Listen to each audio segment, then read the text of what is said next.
అగో వచ్చినావానే కాలరెక్కలు కడకచ్చుకోపో అన్నం వేసుకొత్తా. అన్నం తింటా కానీ రాయే. ఏమైందే? ఇగో ఈ పైసలు తీసుకో.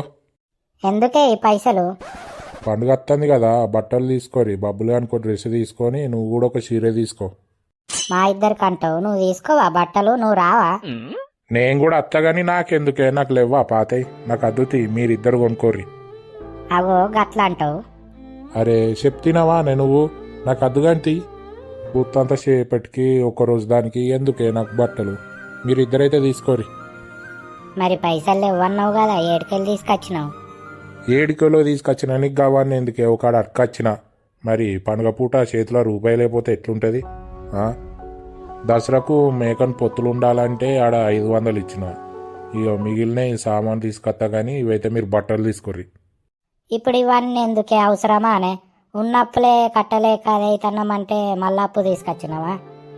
ఏం కాదు తీయే, మన పంట చేతికొచ్చినాక. ఫుల్ వీడియో మన ఛానల్లోనే ఉంది, వెళ్ళి చూడండి ఫ్రెండ్స్, మస్తు ఉంటుంది.